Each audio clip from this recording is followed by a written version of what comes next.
Hi there, I'm Leah Arnold, the Capital Campaign Coordinator for the Breckenridge Grand Vacations Community Center, home of the new South Branch Library, new Speakeasy Movie Theater, and all kinds of fabulous community space. And this... I'm Graham Johnson. I'm the project engineer on site for Spectrum General Contractors. We're working with Anderson Hallis, the architects, and overseeing construction up here while we rehabilitate and renovate the building. And we're going to take a little tour inside with some of the folks who are involved with the fundraising for this building. We are running a capital campaign to raise $2 million, and we're very close to our goal. Here in mid-March, we only have $200,000 to go to meet our $2 million goal by next fall when the building is scheduled to open. We're hoping construction will be complete October-ish. We're looking at late fall, yeah. Excellent. So by November, late November, early December, you'll all be able to come in and enjoy this terrific new building. All right, well, we're standing here in the first floor of the original schoolhouse, which was built in 1909. And this will be where a lot of the library is. We have a juniors area, children's area, and then library workroom, workspaces here. One of the fun things that we'll have going on down here on either side of the stairs in the children's area and the juniors area, we're still working on conceptual ideas for some fun reading places and kind of kid-oriented furniture, and I think a slide probably in a dinosaur is sort of our conceptual idea on this side, and a tree house or a nice reading area for kids to curl up in with a book and be able to have a nice spot in the library they can call their own. And the stairs behind me or over my shoulder will be our entrance up to what was the old gym floor and the main reading level, main stacks of the library. So now I'm standing here. Behind me you can see the exterior wall of what was the original schoolhouse built in 1909, or the second original schoolhouse. I think the first one on the corner was earlier than that. But this will be the circulation desk for the library when construction's done. The opening, you can see the floor behind me will be a book lift for book returns. And then the historic chimney here, the architects have decided to expose as much of the brick as we can, leave some of the original fabric open, be able to see where the historic original building ended and then where the auditorium and gymnasium were added in 1921. And this whole level was the auditorium and gymnasium. We've worked to keep as much of the historic gym floor as works with the plan for library footfall noise. And there will be a border of the historic floor that we've salvaged, reinstalled once construction's finished. A lot of this is actually from very initial testing before we even began demolition or construction. Strength tests of the original masonry were conducted to see how stable the building was and how much of that structure we're able to use and how much we need to add to enhance the structure and meet snow loads and all of the wonderful Breckenridge weather that we have. And so that's where these different patches have been exposed through the original plaster. And as we move through construction, for energy efficiency, part of the design is to insulate the exterior walls, and then we'll have a drywall finish on the outside of the insulation that'll help to create a thermal envelope that will help the building to be more energy efficient and hopefully last long into the future that way. So I'm standing now on the reading deck. Underneath us is where all the mechanical equipment for the building will be, and where it was historically also. We sort of saved the historic mechanical room walls and built it up again.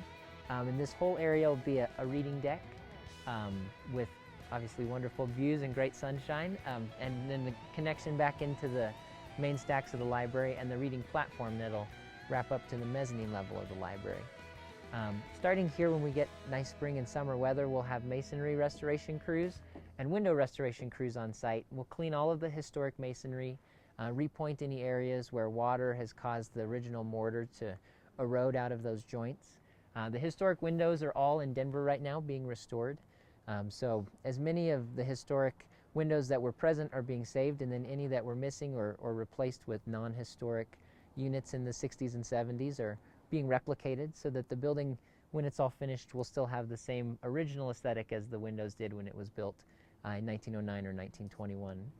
It'll get a brand new roof and gutters, landscaping, lots of drainage, make sure the basement stays dry. And so once we get the snow melted, there's going to be a lot going on outside also. We've been lucky to focus inside during the winter and be able to work through the snow.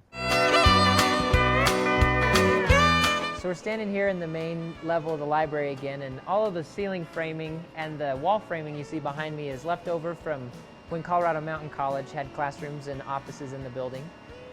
Eventually, we'll pull all of this framing out, reframe a new mezzanine that'll only take up a portion of the ceiling here, and then this level and the level above will all be exposed all the way to the original structure, which is about 30 feet up into the roof trusses and the tie rods that hold the ceiling of the 1921 building together. Where we're standing now will actually be wide open when construction's all finished, kind of floating out here in midair. You can see behind me the original trusses, the ceiling structure of the 1921 building. We've added all of the steel that you can see, except for the small intermediate tie rods. And then also the purlins have been doubled, so there's twice as much roof structure, more or less, than there was when we began. We're standing up here in the attic, and again, this floor will all be gone. This was actually the original ceiling framing from the gymnasium and the auditorium. And these trusses and all of the roof structure will be a part of the exposed finishes when the ceiling is complete up here. The truss we're looking at right now was actually rebuilt in place. The roof had sagged a little here, and the original truss was framed in a different configuration than the others, and so this truss has been reconstructed to match the rest of the ceiling structure, and then the three other trusses are original. Some of the ceiling beams up here have been sistered. The ones with bolts were original roof purlins that have been sistered with new LVLs for extra strength, and then the intermediate rows of beams or purlins are new LVLs that were added for additional roof strength. Eventually this roof will also get spray foam insulation in the rafters for extra thermal protection, as well as drywall and acoustic panels to help control sound in such a big open room when the library is all finished. This is the basement of the original 1909 building. Where we're standing now is where the old speakeasy lobby and gallery used to be when the movie theater was here. You can kind of see past my shoulder into where the speakeasy theater was.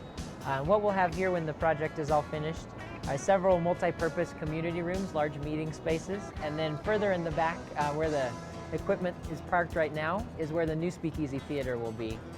That's where the historic swimming pool was when this was the auditorium and gymnasium for the school. So there's still a little bit of the original pool hanging out there. We've had to drop the floors for the theater and have removed a lot of dirt and the original pool walls in that back part of the building. Here in the 1909 building, there'll be restrooms and a warming kitchen for events in the multi-purpose room, as well as a coffee shop here behind my shoulder. The old sheriff's department, I believe, was in this corner, and it'll be a new spot for a coffee shop that then will tie back up stairs on either side to the main level of the library. So because this was the original exterior wall of the 1909 schoolhouse, you can see a lot of different foundation conditions. The stone was the original foundation wall. The brick you see here is actually part of a chimney chase.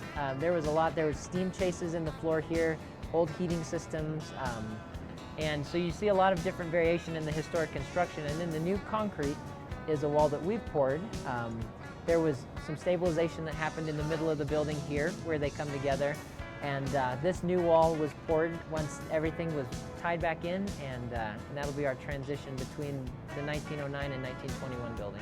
Behind me here, this will get furred out, but in the coffee shop there will be some of the original stone foundation wall exposed. That's the plan right now.